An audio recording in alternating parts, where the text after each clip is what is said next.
Oh my gosh, guys. Did you see this video? I think her name is Mama Mecca or something like that. I'm putting my face in front of the kid's face just because I want you to be able to see her hair. So this kid, I think her parents are going through some sort of custody battle or something like that. So the mom does her hair beautiful, right? In like plaits or twists or something like that. It's like a nice, good protective style to grow her hair as a little kid. I don't know how old she is. She's got to be maybe like 5, I think, or maybe 4 years old. And so the mom does her hair, takes probably a lot of time to do her hair, to twist it, put all those bubbles in her hair. When I was a kid, those were called bubbles. But anyhow, oil her hair and everything. Your hair is like really tender when you're a kid, right? And your hair is growing. And this is beautiful. Probably took such a long time for the kid to sit. And the kid probably likes her hair. Well, the father and the mother are going through some sort of custody dispute or something like that. And the father got the kid for the day. And apparently he didn't like this for the kid's hair. And like the mom is explaining in the video that he tries to control her and the kid this way by doing this. And it's like, you have proof now. You should see an attorney. And I think she has retained an attorney now after what he did to the kid's hair. And I can't remember what the video says if he has a stepmother in this situation, but it's just like, even so, this is a horrible thing to do to your kid.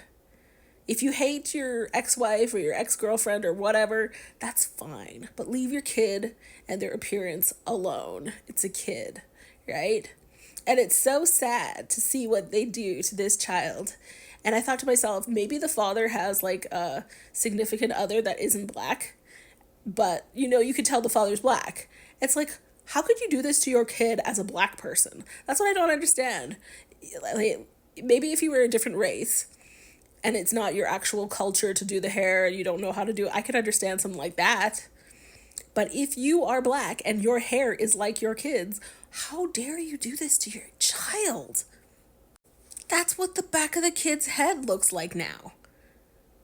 It almost looks like they cut her hair off to cut the braids and like the beads out of her hair. It looks like they actually cut her hair.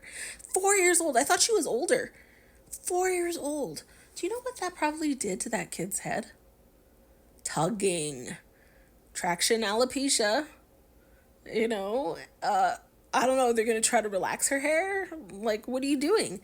Do you want your kid to be bald? Because if you have this 4C hair, you know what's going to happen.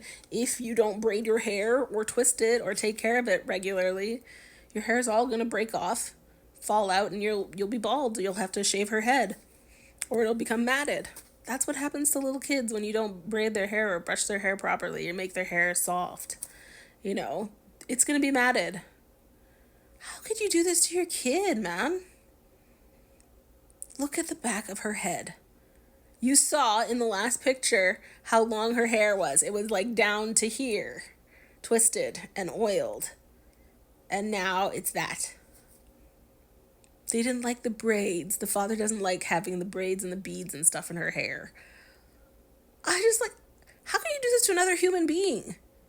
I mean, it might sound like I'm exaggerating here, but as a person who had like super thick, tender-headed person as a kid, and to see this on a child, it means that you've cut her hair and you exposed her hair. She probably doesn't wear something on her head to sleep, so you've exposed her hair to dry conditions and all of her hair is going to fall out.